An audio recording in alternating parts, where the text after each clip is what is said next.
Você chegou aqui agora, você precisa saber que lá em cima está rolando uma festa com as crianças. Nós estamos fazendo a primeira celebração em paralelo com aquilo que está rolando aqui no auditório, totalmente dedicada para as crianças. Vamos aplaudir os voluntários, as pessoas que vão acompanhar depois a transmissão. É um grande marco para a gente, sem falar que a gente está usando espaço novo. Se você não tem ideia do que eu estou falando, depois que terminar a celebração, sobe lá para ver o Espaço Kids. Como é que está? Como é que pode te inspirar a continuar acreditando naquilo que Deus pode fazer através das nossas vidas? Hoje é uma noite feliz. Que clichê, hein? Hoje é uma noite feliz. Nós estamos encerrando o ano, gente. Dezembro foi muito bom. Foi muito especial. Quantas coisas Deus fez em dezembro. Quantas coisas Deus fez em 2023 e hoje é uma noite feliz. E se você entrou aqui sem essa felicidade, sem essa alegria, eu quero dizer, tem muito para transbordar sobre você hoje. Amém? Massa! Eu estou animado. Então, se você está visitando a gente pela primeira vez, conhecendo a igreja, ou acompanhando a gente pela transmissão, seja muito mais do que bem-vindo. É um privilégio ter você conectado com a gente. E que domingo especial, acho que digno de um uau. Se você está pela primeira vez se conectando com a Multi, uau, que domingo propício. Noite feliz, a gente vai olhar para a mensagem mais importante da humanidade hoje, o nascimento de Jesus. E, sabe, em nome de todo o time da igreja, eu queria dizer muito obrigado para você que tem celebrado com a gente, tem investido o teu tempo, teu esforço, tem semeado para que a igreja possa continuar avançando. 2025 está logo ali.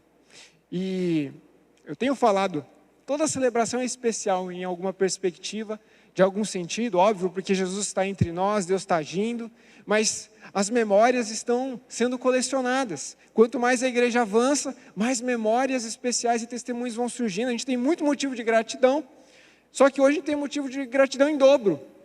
O Kids está avançando, e a gente colocou essa meta para 2025.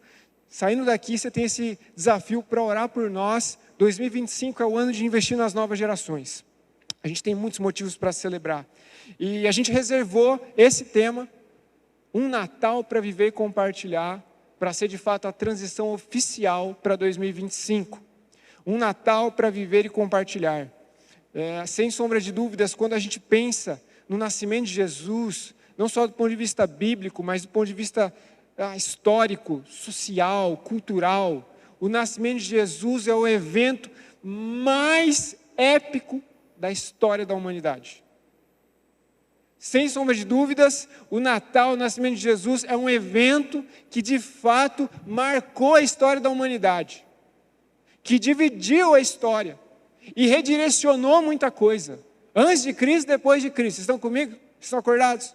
E nesse clima de Natal, já te aquecendo para a ceia, você vai encontrar os seus amigos, seus familiares essa semana. A gente vai revisitar um dos registros mais polêmicos de toda a Bíblia. Polêmico, pastor? Não é Natal? Polêmico. O nascimento de Jesus é um acontecimento polêmico. E eu arrisco dizer que um dos mais polêmicos que estão na Bíblia. Dos mais incríveis, tem que chamar a nossa atenção, despertar a nossa curiosidade, porque é o momento de intersecção entre Deus e os homens. Para pensar. Essa intersecção entre Deus, o Criador, e a criação tinha sido perdida em Gênesis. Então tinha muito tempo que a humanidade não experimentava algo parecido. Uma intersecção, uma conexão especial com Deus. É um marco. É um marco. É um momento que Deus entra na história. Essa intersecção é um momento em que Deus entra na história de maneira pessoal. Ele pisa na história. Se isso não é polêmico, eu não sei o que é. Deus entrando na história de maneira pessoal. A gente está falando do dia em que finalmente uma promessa, uma expectativa muito antiga, milenar, se cumpriu. Depois de tanto tempo sem intersecção entre Deus e os homens. Aquilo que foi perdido no Éden, no Natal, isso começa a ser recuperado. E o plano de Deus de redimir todas as coisas e promover esperança rumo a um futuro diferente, começa a avançar de maneira significativa. O Natal é esse marco. De repente parece que o motor ligou. Vrum, vrum, esperança. Algo novo está acontecendo. Algo novo. É o nascimento de Jesus. E é interessante quando a gente olha para as primeiras páginas do Novo Testamento. Você sabia que o nascimento de Jesus, ele começa a ser descrito não com o nascimento de Jesus? Quando você pega a virada do Antigo para o Novo Testamento, nessa transição, nós vemos então a descrição. E foi assim que Jesus nasceu. Aí começa uma retrospectiva. Uma retrospectiva. E aí a gente vê o relato do nascimento de Jesus começando, na verdade, revisitando toda a história. E trazendo então à nossa memória os descendentes de Jesus, as gerações passadas, tudo que Deus fez e continuou fazendo e movendo para que Jesus pudesse nascer. É interessante isso porque a promessa cumprida, ela repousa sobre os ombros de muitas gerações passadas. É tipo o AdSense no YouTube que você gosta de pular. Você abre lá o Novo Testamento, e aí você está com aquela vontade de ler o texto, achar uns insights legais, sabedoria, uma palavra espiritual, aí você bate com a cara na genealogia. No Antigo Testamento tem muito disso. É aquilo que a gente prefere às vezes pular, mas eu vou fazer questão de ler algumas partes da genealogia, porque isso vai ajudar a gente nessa transição 2024 para 2025. A gente vai olhar de uma maneira prática para a genealogia de Jesus. Vocês estão comigo? A gente vai olhar para a primeira descrição dos antepassados de Jesus. Olha comigo o texto. A partir do versículo 1, o texto diz: esse é o registro dos antepassados de Jesus Cristo, descendente de Davi, de quem? De Abraão. E aí começa: Abraão gerou Isaac, Isaac gerou Jacó, Jacó gerou Judá e seus irmãos. Isso lembra a gente de alguma coisa. Se você estava aqui no mês de dezembro, você está por dentro de que a gente mergulhou na história de José. Olha que interessante, José está descrito aqui, naquilo que Deus estava fazendo. A gente viu que a história de José era um espelho perfeito da história de Jesus, e que se a história de José estava entrelaçada com a história de Jesus, nós também podemos crer que a nossa história de certa maneira está entrelaçada com a de Jesus. Jesus tem uma história para nós. Massa! E aí, Isaac gerou Jacó, Jacó gerou Judá e seus irmãos. Olha o próximo comigo, a gente vai avançar. A gente olha para o versículo 6 para o versículo 7. Jessé gerou o rei Davi, Davi gerou Salomão, Salomão gerou Roboão, e a gente vai dar mais um salto, versículo 16. Jacó gerou José, agora não o José do Antigo Testamento. Outra curiosidade, o pai de Jesus tinha um pai que chamava Jacó também. Olha que massa! Jacó gerou José, marido de Maria, e Maria deu à luz a Jesus, que é chamado o Cristo. A gente está falando de cerca de 42 gerações, desde o momento em que Deus chama Abraão e diz: eu tenho um plano, nós vamos redimir a história, e de você eu vou fazer uma grande nação, e vocês vão ser a sementinha ali para que a gente possa abençoar todas as nações da terra. Do ponto em que Deus chama Abraão para uma nova história, até Jesus são cerca de 42 gerações. É gente pra caramba. Quanta gente para atrapalhar o que Deus está fazendo. Imagina, a gente olha para o Antigo Testamento, a gente precisa ter essa perspectiva clara. Gente, às vezes, atrapalha. Gente ajuda, mas gente às vezes atrapalha. A gente às vezes atrapalha. Vamos concordar com isso? Vamos ser autênticos? Deus está agindo e nós somos pessoas falhas, imperfeitas. E nós vemos 42 gerações se passando e a fidelidade de Deus sustentando todas as coisas para Jesus nascer. Que incrível! Uma promessa que sobrevive no tempo e no espaço e que afeta as nossas vidas hoje. Quantas provas da fidelidade de Deus ao olhar para essas 42 gerações. Tudo o que aconteceu. Lê o Antigo Testamento. Quanto B.O., quanto problema, quanta incredulidade, o povo de Israel se desviando e voltando para a idolatria e abrindo mão do relacionamento com Deus. Mas Deus fiel. E Deus chamando homens e mulheres para um processo de redenção, para crer naquilo que Ele está fazendo. E sabe, quando a gente olha para a genealogia de Jesus, a gente precisa considerar duas questões fundamentais. A primeira questão fundamental, olha só, é que Deus, Ele é um Deus de planejamento. Vejam só, quanto planejamento necessário para que Cristo viesse. E a Bíblia diz que antes da fundação de todas as coisas, esse plano foi traçado. O plano foi traçado, e a gente viu na série sobre os tons de esperança, ao olhar para a história de José, isso. Deus é um Deus intencional, Deus é um Deus que tem um plano, e um plano que não fracassará. E a gente vê esses sinais no decorrer do Antigo Testamento e do Novo Testamento, Deus levando a cabo a sua vontade e a sua palavra. Deus é um Deus de planejamento, posso ouvir um amém? Amém! Ele sempre teve um plano, Deus sempre teve um plano.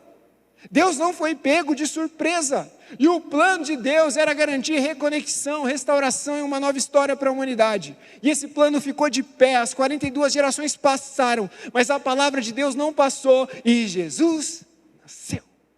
Jesus nasceu. Agora tem uma segunda questão fundamental, a segunda questão fundamental é que esse plano extraordinário de Deus foi pensado, foi executado as últimas consequências para você sacudir a poeira e viver e compartilhar esperança. Para você alinhar a tua postura diante daquilo que Deus está fazendo, que não se resume à igreja multi, é muito chão. Deus sustentando todas as coisas para que a gente possa viver e compartilhar a esperança, ter uma perspectiva de fé. Não um otimismo vazio, superficial, mas olhando para o caráter e para o poder de Deus que levou a cabo esse plano e que continuará levando esse plano a cabo, nós podemos ter esperança. Nós podemos ter esperança. E quando a gente olha para a genealogia, a gente precisa considerar o que o autor queria compartilhar com a gente também, além desses dois fatos fundamentais.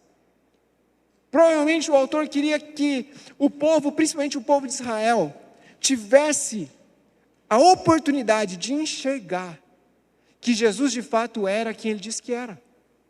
Jesus vinha da descendência de Abraão, de Isaac, de Jacó, do trono de Davi. Jesus cumpriu todas essas profecias, Jesus era de fato a promessa cumprida. E a gente vê então conexões antigas. O nascimento de Jesus não é uma história registrada de um ponto de vista isolado, mas conectado a tudo que Deus fez no Antigo Testamento, conexões antigas, sequências improváveis, a fidelidade de Deus sustentando pessoas imperfeitas, usando essas pessoas imperfeitas, e chamando elas não só para contemplar a esperança, mas para participar de uma vida que transborda esperança, para se mover com perspectiva de eternidade. A história está fluindo para onde Deus está de fato levando ela. Um novo início. E o nascimento de Jesus precisa trazer essa convicção. A palavra foi cumprida na intersecção da história, e ela será de novo cumprida quando as cortinas do grande palco se abrirem e Deus for revelado na sua glória e Cristo voltar. Isso é incrível. E por um segundo eu queria que você ponderasse o seguinte: o Natal, ele é um símbolo. Vamos ler junto? O Natal é o símbolo máximo, que pode o quê? Traduzir o convite de Deus para as pessoas imperfeitas e inadequadas viverem e compartilharem esperança autêntica. O Natal é um símbolo. Deus comunicando uma mensagem, um convite para pessoas que se enxergam nas suas inadequações, nas suas imperfeições, mas que não precisam se mover a partir delas, podem levantar os olhos e ver um Deus engajado com a história. O Natal é um símbolo. Agora, a pergunta de $1 milhão não é se você se considera uma pessoa inadequada, não é se você se considera uma pessoa imperfeita. Se você tem 2 neurônios aí funcionando, é óbvio que você vai concordar comigo. Às vezes eu sou uma pessoa inadequada, eu me sinto inadequado. Às vezes eu enxergo as minhas imperfeições. Às vezes eu olho para mim, e quando eu encaro a realidade no espelho, às vezes eu lamento. Às vezes eu me sinto inseguro. A pergunta não é se nós somos ou não conscientes das nossas inadequações e imperfeições.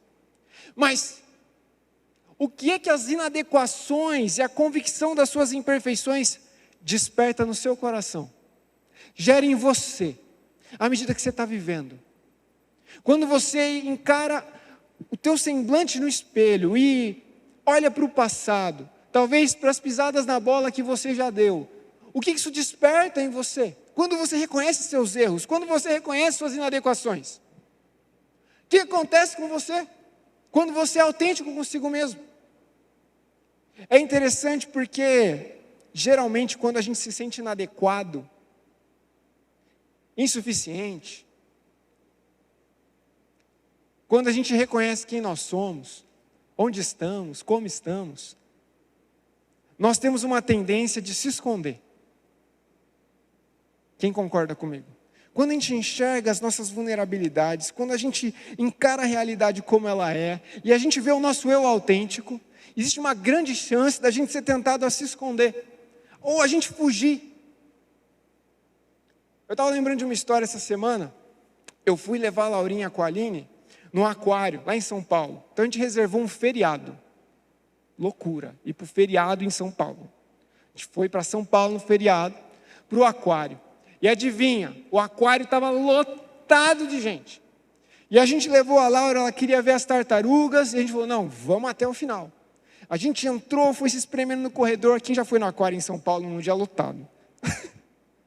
Cara, lotado, um calor absurdo, e a gente andando, e a gente foi se divertindo, curtindo o dia, mas o passeio demorou um tempo maior do que deveria ter durado, e a gente foi até o final mesmo, aproveitando tudo, mas foi um dia meio caótico, sabe? Você faz os planos e de repente você olha e fala, nossa, não saiu muito bem como a gente planejou, e a gente estava todo suado, o pastor estava fedido. Você acredita nisso? Meu suor tem cheiro ruim, pastor às vezes fica fedido. E aí, a gente já tinha tomado sorvete com a Laura, a gente já tinha tomado suco, só que a gente estava com fome. E sai a gente lá do aquário, tudo sujo, suado, a Laurinha com suco derramado na blusa, aquela beleza, um tempo bem aproveitado. E a gente pensou, agora a gente precisa encontrar um lugar para a gente comer. Joga aí no Waze, vamos achar um shopping para a gente comer um mequinho. E a gente jogou no Waze e a gente foi. Gente do interior, mano, não conheço São Paulo direito. Joguei lá, o primeiro shopping que apareceu, a gente clicou e foi. Chegamos num lugar, mano, muito chique. A gente olhou, a galera tudo bem vestida e tal. E eu falei, nossa, esse lugar é meio diferente, que lugar bonito e tal. Onde será que fica o McDonald's? Não vou falar o nome do lugar, não. E aí, cara, a gente andando, procurando McDonald's, algo chamou minha atenção, bati o olho numa vitrine, eu falei, Aline, o preço do tênis está errado, lá, colocaram 17 mil reais no tênis. Ela olhou para mim e falou, não, acho que está certo, porque senão todos os outros preços da vitrine também estão errados. Eu, uou! Aí a gente continuou andando, e a gente descobriu que nem mequinho tinha lá. E aí, cara, toda vez que alguém passava por nós, eu acho que até pela sensação de inadequação ali, com o espaço, isso aflorou o nosso sentimento, a gente começou a se sentir observado. O segurança me seguiu, brincadeira, ninguém me seguiu. Mas a gente estava se sentindo meio fora do aquário, assim, cara, que negócio estranho, a gente não veio preparado, a gente não encaixa muito bem nesse lugar aqui agora. E a nossa primeira decisão foi recalcular a rota, se esconder, fugir, procurar outro lugar. Porque a gente se enxergou sujo, suado, com suco pingado na blusa. E a nossa reação, o nosso instinto natural, ao se reconhecer como nós estávamos, foi se esconder. Foi procurar uma outra rota, foi fugir. E é interessante porque geralmente é isso que acontece quando a gente tem um choque de realidade com quem nós somos, com as nossas vulnerabilidades, com as nossas fraquezas, com as nossas inadequações. E, com certeza, existem pessoas me ouvindo aqui agora. Olha o pastor profetizando. Tem gente aqui me ouvindo agora. E na internet também, provavelmente. Que olha para essa história de Natal, nascimento de Jesus, e contempla essa história de longe como uma história bonitinha. Mas quando pensa assim, não, essa história não tem muito a ver com a minha vida. Olha as minhas inadequações. Olha quem eu sou, olha como eu estou, esse negócio de viver e compartilhar a fé em Jesus de maneira autêntica. Esse negócio, sabe, de igreja, esse negócio de relacionamento com Deus, não é muito bem para mim, pelo menos não por enquanto, porque olha as minhas inadequações. Olha o meu passado. Gente que se sente inadequada simplesmente de ponderar a possibilidade de frequentar uma igreja. Gente que se sente às vezes inadequada para pertencer a uma comunidade de fé, que dirá para servir, para usar os dons, para fazer a diferença. Quantos de nós, em muitos momentos, mesmo depois que nós entregamos nossa vida para Jesus, lidamos com essas convicções, há inadequações em nós, e às vezes nós somos tentados a fugir, se esconder de Deus, da igreja, daquilo que Deus está fazendo na história da humanidade. E sabe, eu acredito que o nosso senso de inadequação, às vezes, diante da beleza da história do Natal, da glória de Jesus, do que Deus está fazendo, faz com que a gente se comporte, às vezes, como Adão, como Eva, que na poesia hebraica em Gênesis, eles se reconhecem ali, vulneráveis, inadequados, eles enxergam os seus pecados e eles se escondem ao ouvir Deus na viração do dia. Ou quem sabe, Pedro, Jesus começando a se apresentar para os discípulos, iniciando ali o ministério, começa a reunir alguns homens, e Pedro vê Jesus fazendo coisas extraordinárias, e ao enxergar que Jesus era diferente, tinha algo diferente, tinha algo belo em Jesus, a santidade de Jesus, o poder de Jesus, Pedro diz: afasta-te de mim, Senhor, porque eu sou um homem inadequado, eu sou um homem pecador. Às vezes nós somos tentados a se colocar nesse lugar, e olhar para a realidade como ela é, como somos, como estamos, e congelar, se esconder, fugir do que Deus está fazendo. Mas nós precisamos considerar que, biblicamente falando, nossas inadequações não são só imperfeições, elas envolvem pecados. Elas envolvem pecados, é um fato inescapável. A narrativa bíblica vai dizer: existem inadequações perversas dentro do nosso coração. Ai daquele que confia no próprio coração. E a nossa realidade, quem somos, como estamos, é afetada diretamente por essas inadequações, nossos pecados, mas também pelos pecados que não só a gente está cometendo, muitas vezes, mas pecados que outras pessoas cometem contra nós. Faz sentido? Nós somos seres que estão interagindo, e nós somos marcados por pecados e falhas que outras pessoas também cometem. A gente vive num mundo caído, e o sentimento às vezes de inadequação nos chacoalha, e nós temos choques de realidade. Agora, diante de tudo isso que eu disse para vocês, essa breve introdução, você precisa saber que existe esperança.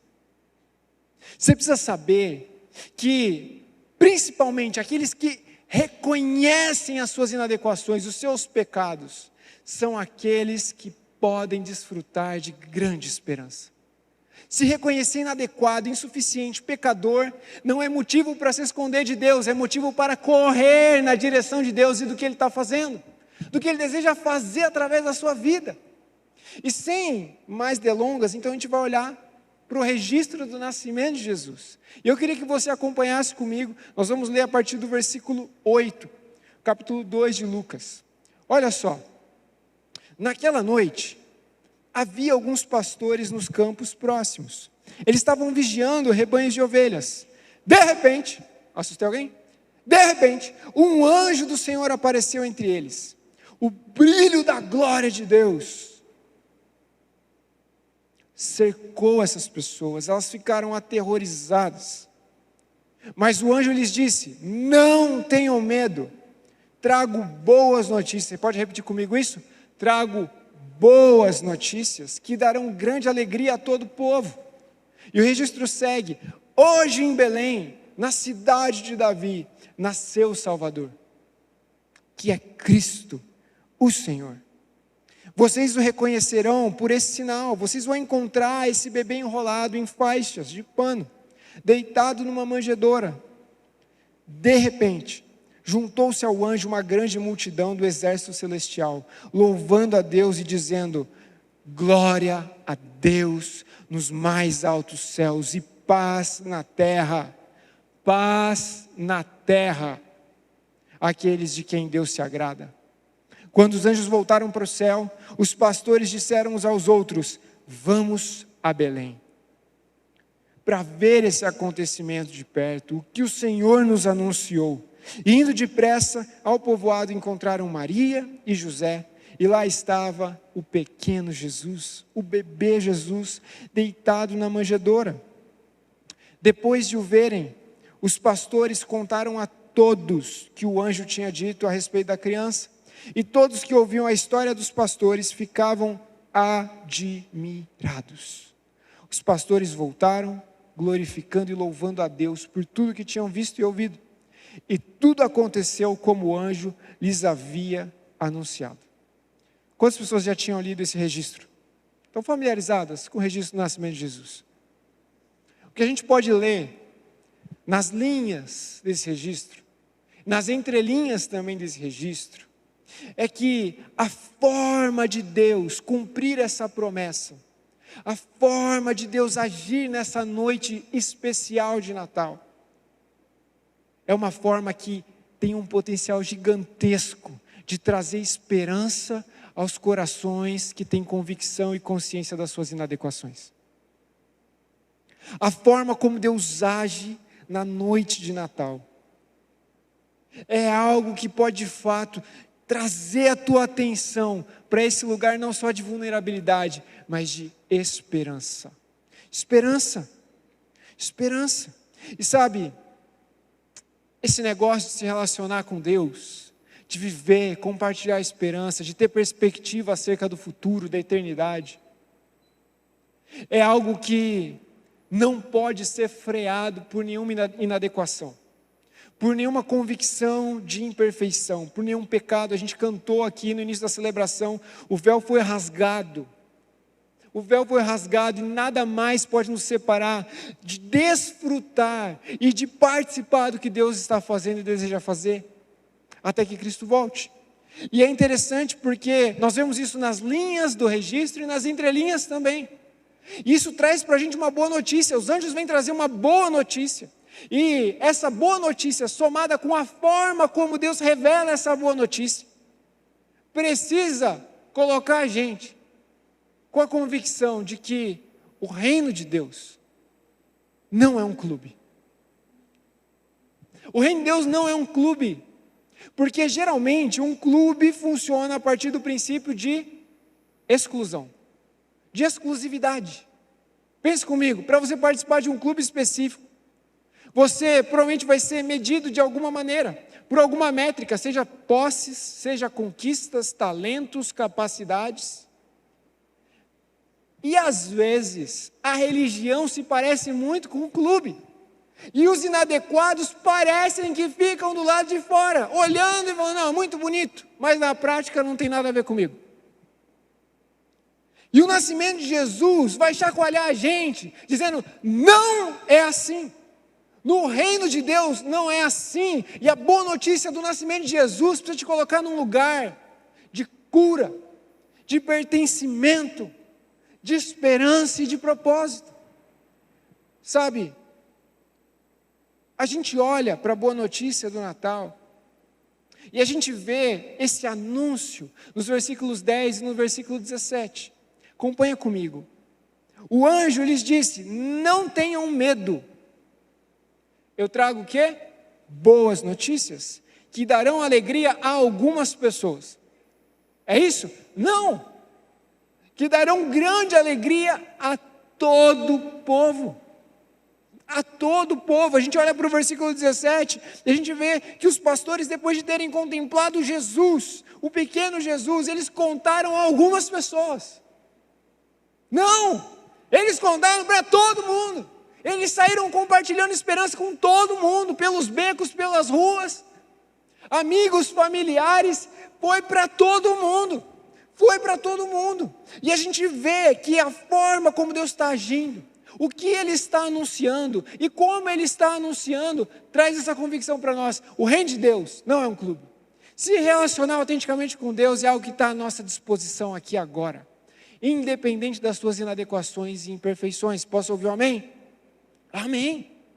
E é interessante porque não só a forma como Deus anuncia, mas a forma como os pastores de ovelhas também anunciam. Eles saem contando para todo mundo. Essa dinâmica vai reforçar essa ideia. O reino de Deus não é um clube. O plano de Deus nunca foi um plano exclusivista. Deus chama sim um povo em específico, chama Abraão para formar uma nação, mas tinha um propósito desse plano transbordar sobre todas as nações, principalmente com essa intersecção na história, o nascimento de Cristo, abrindo uma nova era, um novo tempo na história da humanidade. Deus planejava abençoar e alcançar a todos. A todos.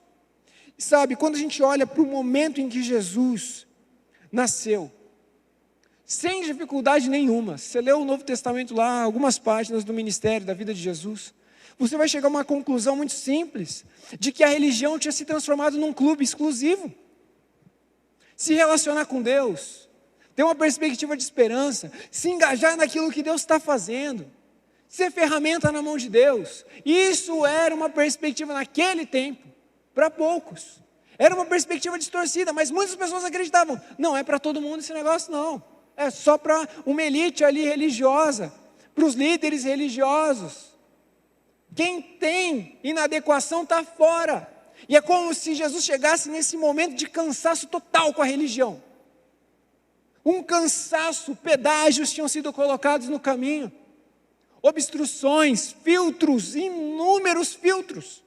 E muitas pessoas compraram essa ideia. Não, esse negócio de ser próximo de Deus é para poucos. É para poucos. Mas se o reino de Deus não é um clube, a primeira consideração é que a boa notícia que os anjos trouxeram, de fato, é para todos. A boa notícia é para todos. Os anjos vieram e anunciaram, convidaram os pastores a contemplar essa boa notícia, a se engajar com essa boa notícia, e eles saem por aí compartilhando essa boa notícia também com todos. E é interessante porque a gente vai vendo que o convite vai sendo estendido, compartilhado, repassado, estendido, compartilhado, repassado, e é por isso que a gente está aqui hoje. Porque pessoas viveram e compartilharam dessa esperança, da gloriosa mensagem do nascimento de Jesus, da sua vida, da sua morte, da sua ressurreição. E as palavras finais de Cristo foram: agora vocês vão por todo mundo, vocês vão compartilhar, vocês vão desfrutar, mas vocês vão compartilhar também. E o fato da boa notícia ser para todos, não necessariamente significa que todos vão reagir positivamente às boas notícias. Por exemplo, o nascimento de Jesus causou polêmica e controvérsia naquele tempo. Herodes ouviu a mesma boa notícia. O rei Herodes ouviu a mesma boa notícia. E ao invés de ir lá adorar Jesus, ele queria ir lá para matar Jesus. Ele reagiu de outro jeito. Então, não é porque a boa notícia é para todos que é oba-oba, certo? Amém? E aí, a gente vai vendo que nós precisamos olhar numa perspectiva mais ampla e resgatar o equilíbrio das boas notícias autênticas. O significado delas e a forma pela qual Deus começou a estender essas boas notícias na realidade do Novo Testamento. Olha comigo, o equilíbrio que nós precisamos resgatar é que sim, a nossa jornada de fé, ela é no caminho estreito. É para todos, mas não é de qualquer jeito. Jesus falou: se vocês quiserem me seguir, se vocês quiserem se aproximar de Deus, vocês precisam negar a si mesmo, tomar a sua cruz e vir. O caminho é estreito, mas existe uma porta aberta. Deus abriu a porta. Não é um caminho estreito com uma porta fechada. E tem hora que a religião empurra a gente para comprar essa ideia, ou para viver debaixo dessa consciência. Não, cada um tem a sua fé, a gente está vivendo aqui. Não, compartilhe as boas notícias. Compartilhe. O equilíbrio que a gente tem que resgatar é esse. Nós precisamos crer que Deus abriu o caminho. Deus rasgou o véu. Jesus veio e Jesus virá de novo. E tem esperança para os inadequados. A gente olha para a vida e para o ministério de Jesus, e nós precisamos, concordar com esse fato óbvio. Jesus amava os inadequados. Ele chamava todo mundo que tinha convicção de que tinha uns BO para resolver. Jesus chamou 12 improváveis, inadequados. E ele disse: venham, farei de vocês meus discípulos. A gente precisa resgatar essa ideia. Religião não é um clube. Religiosidade pode até nos levar para essa ideia, mas a religião, como ela foi estabelecida por Deus, ela tem essa conotação de reconexão, conexão com Deus. E É incrível pensar que as portas do reino de Deus continuam abertas. Depois de tanto tempo, mais de 2000 anos se passaram, e cá estamos nós, acessando a presença de Deus, porque Jesus veio, e compartilhando e vendo outras pessoas se achegando, e Deus trabalhando e transformando essas pessoas. E a gente olha para o anúncio das boas notícias, nesse texto que nós lemos, e algo tem que chamar a nossa atenção. Pensa comigo, se você tivesse uma notícia vital para ser compartilhada, relevante, uma notícia importantíssima, quem seriam as primeiras pessoas que você teria em mente para compartilhar essa boa notícia? Você tem uma notícia que é furo de reportagem, você vai compartilhar com quem primeiro? E a gente viu no registro do nascimento de Jesus, que Deus agiu de um jeito diferente, e talvez até inadequado na nossa perspectiva racional. Ele não vai levar a boa notícia no primeiro momento para as elites religiosas, para as elites políticas. Ele vai levar para os pastores de ovelhas. Para os pastores de ovelhas, isso é uma quebra de paradigma, porque os pastores de ovelhas representam pessoas inadequadas. Porque naquele tempo, na forma como o sistema estava posto, e todo o peso da religião, os pastores eles eram improváveis para cumprir todas as expectativas, se aproximar de Deus, cumprir todos os mandamentos. Eles eram gente marginalizada, eles estavam fora dos corredores da religião, e é interessante que Deus vai atrás deles. Os anjos aparecem, eles têm então uma experiência, cara, incrível, sobrenatural, e eles são os primeiros a receber esse anúncio em primeira mão. E às vezes a gente tem uma visão meio romantizada de pastor de ovelha, né? A Laurinha ama ovelhinha, a gente ouve pastor de ovelha lá no campo, nossa, tomando um chazinho da tarde com as bezinhas. É nada, os pastores ralavam, uma profissão, sabe, que às vezes era motivo de zombaria. Eles eram gente inadequada, suados, fedidos, no campo, cuidando de um monte de bicho.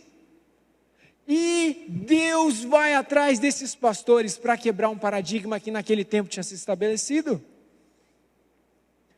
Não fazia sentido na perspectiva humana Deus levar essa boa notícia primeiro para esses pastores de ovelhas. Devia ter levado para os fariseus, talvez. A racionalidade, a obviedade talvez nos colocaria numa perspectiva completamente diferente. Mas Deus encontra esses pastores trabalhando e interrompe o turno deles. Isso é incrível. A gente vai vendo que os pastores de fato, eles representam uma quebra de paradigma. Porque assim como os pastores de ovelhas, nós somos pessoas improváveis e inadequadas. Quando a gente ganha consciência de quem Deus é, a beleza de Jesus, do que Ele fez por nós, muitas vezes nós olhamos e pensamos, esse negócio não deve ser para mim, pelo menos não no momento que eu estou vivendo, com tanta coisa para colocar em ordem. Mas Deus se aproxima sem medo, e Ele vai em busca dos inadequados, dos marginalizados.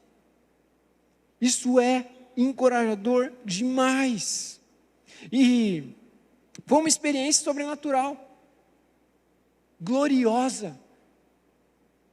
Imagina, anjos, música alta, frequências graves, subwoofer para tudo quanto é lugar. A gente imagina o gostinho que aquelas pessoas tiveram num momento extremamente improvável. Eles tiveram uma experiência com a manifestação da presença de Deus e com a glória de Deus, longe dos templos, longe de qualquer lugar, cheio de gente com o nariz em pé, achando que a vida estava em ordem. Eles tiveram uma experiência com a glória de Deus e eles foram marcados pela glória de Deus, algo inesperado. E é óbvio, o texto vai dizer que eles ficaram com medo, eles tiveram um temor. O anjo tem que falar, segura aí, a gente não vai fazer nada de ruim com vocês não. Porque naquela época também tinha uma consciência, no imaginário popular, de que ter uma experiência com a glória de Deus, com a presença de Deus, ou com anjo, com algo do tipo, era sinônimo de morte. Isso não era uma perspectiva bíblica da palavra de Deus, mas era algo do imaginário comum. Você imagina, esses rapazinhos lá cuidando das ovelhas, talvez fazendo umas piadas, ao entorno de uma fogueira e bum, Deus, anjos, hoje na cidade de Belém. Ele deve, já era, a gente vai morrer, fomos promovidos mais cedo. A ideia dos anjos, elas tinham no imaginário popular uma conotação com aquilo que aconteceu no Éden. Era um guerreiro, era alguém que estava ali para proteger algo precioso e para cuidar de qualquer pessoa que estivesse se rebelando contra Deus. Mas não, Deus está trazendo boas notícias para pessoas inadequadas, trazendo boas notícias. E, para além disso, mesmo que eles conhecessem a história do povo de Israel, quando eles pensavam em ter uma experiência autêntica com Deus, ou de serem usados por Deus, eles imaginavam que isso era provavelmente o privilégio de poucas pessoas. Isso é coisa dos profetas, não, isso é coisa dos heróis da fé, isso é coisa dos reis, isso é coisa para os sacerdotes, não para nós que somos meros trabalhadores. E o momento de esplendor alcança esses homens. E o privilégio deixa de ser privilégio, porque ele se manifesta a todos. Olha que incrível. É interessante, a gente precisa sair daqui com essa convicção para 2025, ter um relacionamento autêntico com Deus, ser igreja, viver e compartilhar a fé, participar do que Deus deseja fazer, não é para poucos, não é. O reino nunca deveria ter sido confundido com a religião em paralelo com um clube. As portas estão abertas.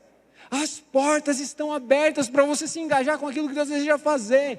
E ser meio daquilo que Ele pode fazer em 2025 para abençoar outras pessoas. Amém? A religião nunca deveria ter se tornado um clube exclusivo. Essa é a mensagem das boas notícias. Arrependam-se, venham a mim, vocês que estão cansados e sobrecarregados. Agora, não é uma perspectiva marxista também, não é uma ideia de que Deus está romantizando e supervalorizando os pastores por causa das inadequações, da pobreza talvez, não. O que Deus está fazendo na forma e na dinâmica do anúncio dessas boas notícias do nascimento de Jesus é nivelar de novo. Nivelar as coisas. Deus, Ele estava então nivelando as relações ali, abrindo a porta e dizendo, vão, chegou a hora, promessa foi cumprida e desse ponto em diante tem muita coisa para acontecer. Vão pelos becos, caminhem pelas ruas, se assentem nas mesas, compartilhem a esperança.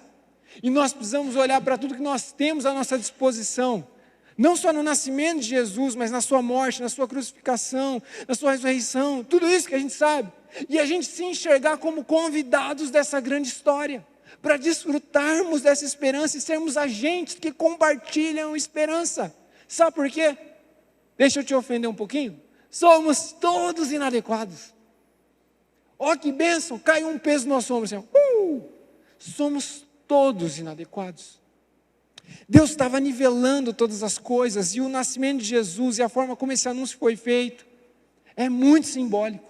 As portas do reino foram abertas. Muitas vezes Jesus estava conversando com os líderes religiosos naquele tempo, e ele dizia, olha, vocês acham que estão com tudo certo, vocês não estão enxergando as inadequações de vocês, os pecados de vocês. Saibam, as prostitutas entrarão antes de vocês no reino dos céus. Estão passando na frente, os cobradores de impostos, os inadequados, aqueles que estão se enxergando imperfeitos e reconhecendo suas fraquezas, tem esperança para eles. Deus deseja alcançar os inadequados, e a boa notícia é que somos todos inadequados. Deus pensava em você, enquanto Ele estabelecia esse plano extraordinário, pensava na sua família, nos seus filhos, nos seus netos. Somos todos inadequados, e Deus está em busca dos inadequados. Agora, se o reino não é um clube, nós temos uma segunda consideração. Jesus é quem garante o acesso. Jesus é quem garante o acesso aos inadequados. Porque se somos todos inadequados, a gente às vezes pode pensar que simplesmente ser inadequado é a prerrogativa para entrar no reino de Deus, ter um relacionamento autêntico com Deus, ter uma espiritualidade, ser salvo. Não. Não basta ter consciência das suas inadequações. Esse é o primeiro passo. Aqui na Multi a gente diz que o primeiro passo é ser autêntico. O primeiro passo é se reconhecer como pecador, como alguém inadequado, como alguém sem esperança. Mas aí vem a boa notícia, Cristo nasceu. E esse Cristo é descrito então como aquele que traria paz na terra. Paz na terra. A gente vai ver no versículo 11 a sequência dessa ideia. Dizendo então que nasceu em Belém, na cidade de Davi, Cristo como Salvador e como Senhor. Jesus é o Salvador descrito como Príncipe da Paz. Sabe o que é interessante? Paz, dentro da teologia bíblica, é um conceito que está entrelaçado com inclusão. Porque sem paz não há comunhão. Paz é o sinal verde para a inclusão. E o nascimento de Jesus é esse sinal verde. A história está fluindo e os inadequados podem encontrar um lugar à mesa. E podem desfrutar daquilo que Deus está fazendo e podem ser ferramenta de Deus para compartilhar tudo isso. A paz é o sinal verde para a inclusão. A inclusão, ela é seguida pelo pertencimento. E do pertencimento tem a comunhão autêntica, o relacionamento autêntico e o propósito. E por isso que a reação dos anjos é glorificar a Deus, tem algo grandioso acontecendo. O nascimento de Jesus não é qualquer coisa. O plano, a promessa está avançando significativamente e Jesus está trazendo paz entre Deus e os homens. Quando a gente pensa em tudo isso, como não se lembrar de Romanos capítulo 5, eu não vou projetar, versículos 10 e 11, diz assim: nós éramos inimigos de Deus, mas Ele nos tornou seus amigos por meio da morte do seu Filho Jesus. E agora, por causa de Jesus, nós temos paz com Deus. Nós somos amigos, nós podemos ser amigos de Deus. É mais certo ainda que seremos salvos pela vida de Jesus. E não somente isso, mas também poderemos nos alegrar, desfrutar por causa daquilo que Deus fez através de Jesus como Senhor e Salvador, que agora pode nos tornar amigos de Deus. Jesus, o Salvador dos inadequados. Quando a gente olha para Lucas capítulo 4, 16 a 20, nós vemos que o mesmo Jesus que veio para os inadequados, para os imperfeitos, para os pecadores, por amor a eles foi rejeitado, por amor a eles foi visto como inadequado, por amor aos inadequados, por exemplo em 2 Coríntios capítulo 5, 21, Jesus se tornou inadequado diante de Deus naquela cruz, para que nós pudéssemos ser vistos de maneira adequada por Deus, se colocarmos a nossa fé nele. Mas sabe, nós temos uma última aplicação. Se o reino de Deus não é um clube, se o reino de Deus está aberto para os inadequados, porque Jesus conquistou isso, nós podemos crer que assim como aqueles pastores, nós não fomos chamados apenas para sermos espectadores. Os pastores não foram chamados apenas para contemplar a mensagem do Natal. Olha que mensagem bonitinha, Jesus nasceu, olha que extraordinário. Não é só isso. Os pastores foram convidados para participar, e a gente vai ver um paralelo entre o versículo 15 e 17, muito interessante. Quando os anjos voltaram para o céu, e eles já tinham contemplado tudo, já tinha rolado toda a festa lá, o anúncio do nascimento de Jesus. Depois que os anjos voltaram para o céu, os pastores disseram uns aos outros: vamos a Belém, para ver esse acontecimento que o Senhor nos anunciou. E aí o versículo 17 vai dizer que depois deles terem visto de novo, Primeiro eles viram a glória de Deus, os anjos anunciando o nascimento de Jesus, e eles se movem. Depois eles chegam e eles contemplam Jesus, o bebê Jesus. Depois que eles terminam de ver, eles se movem de novo. Os pastores saíram contando e compartilhando esperança. E sabe, é incrível pensar que homens, talvez que carregavam marcas de rejeição, consciência de inadequação,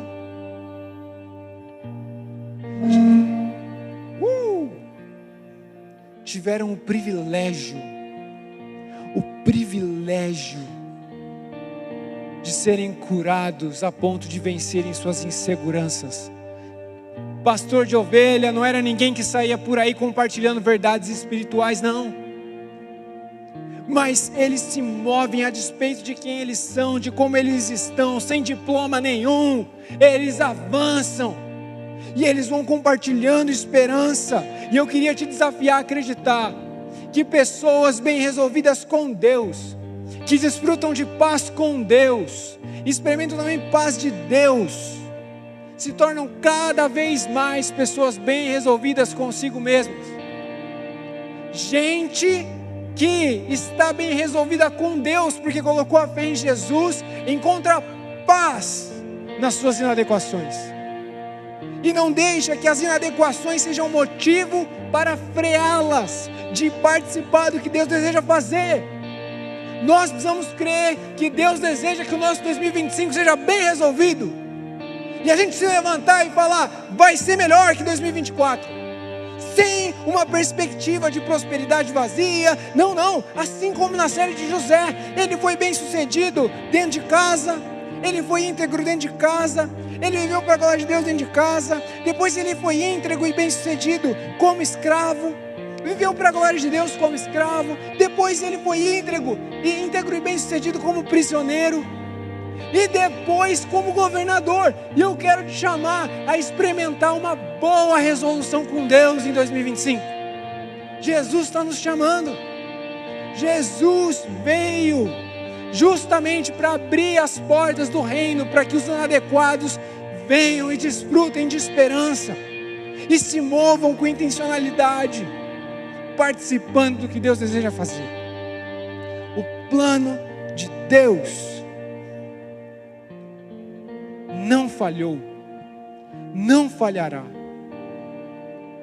e Ele inclui você. Ele pode incluir a sua vida, seus dons, sua família, o seu casamento, os seus recursos.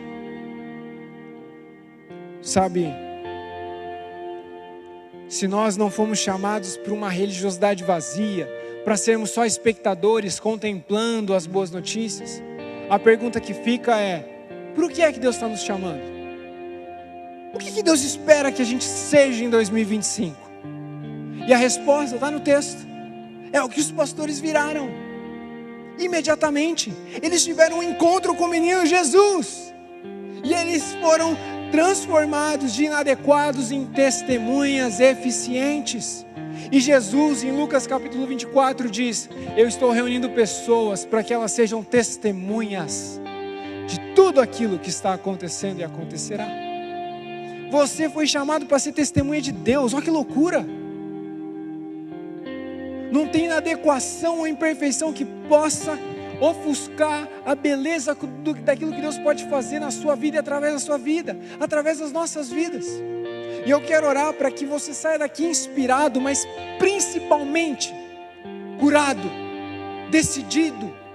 2025 vai ser um ano em que eu vou ser uma testemunha, uma pessoa autêntica, imperfeita, consciência das minhas inadequações, mas eu vou viver como um sinal de que esse Jesus veio, que Ele morreu no meu lugar, que Ele morreu a minha morte para eu viver uma vida nova e me mover participando daquilo que Deus deseja fazer. E eu queria te convidar a ficar de pé para que a gente pudesse orar nesse momento, para que 2025, nosso maior anseio é sermos testemunhas desse Jesus, o Salvador dos inadequados, o Deus do improvável. Pai, Nós abrimos tua palavra e nós vimos que o Senhor é fiel para levar adiante os teus planos por nós, através de nós e muitas vezes apesar de nós. E que notícia gloriosa saber que, assim como aqueles pastores, o Senhor nos chamou por meio da voz de Jesus para sermos testemunhas. Tira de nós as palavras de condenação que nos freiam, as palavras de condenação que nos levam para um movimento de se esconder, para fugir do propósito que o Senhor tem para nós. Tira de nós o medo, Senhor. Tira de nós tudo aquilo que possa atrapalhar o desfrute da glória do Senhor e da tua bondade na nossa vida, na nossa casa, na nossa família, nos nossos relacionamentos. Faz de nós testemunhas, assim como aqueles pastores. Se tem alguém que deseja nessa noite colocar 2025 diante de Deus nessa perspectiva, eu quero ser uma testemunha de Jesus. Eu quero honrar a Deus com os meus esforços, com a minha vida, com tudo que eu sou, com tudo que eu tenho. Eu queria orar por você, para que em 2025 Deus te dê graça de ser uma testemunha poderosa daquilo que Deus deseja fazer em você e através de você. Se você está aqui e você quer ser uma testemunha mais eficaz, eu quero orar por você. Faz um sinal com a sua mão. Deus, vem sobre nós. As pessoas que estão sinalizando aqui no auditório, que desejam ser testemunhas, faz de nós gente apaixonada por Ti, gente apaixonada pela boa notícia de que Cristo veio nos encontrar. Faz de nós gente curada, bem resolvida contigo, bem resolvida uns com os outros. Traz, Deus, o despertamento para nós sermos testemunhas. Pai, eu oro para que a alegria do Natal ela seja encharcada com um senso de expectativa daquilo que o Senhor pode fazer em 2025 através das nossas vidas. Que a glória seja dada toda ao Senhor, no nome de Jesus, amém. Queria te convidar a continuar em oração. Ore pelo seu 2025, essa é a última celebração do ano. Coloque diante de Jesus tua vida, tuas inquietações, talvez áreas que você sabe que você precisa experimentar cura, ser bem resolvido. Invista um tempo para orar, para conversar com Deus. O véu foi rasgado. Deus nos escuta.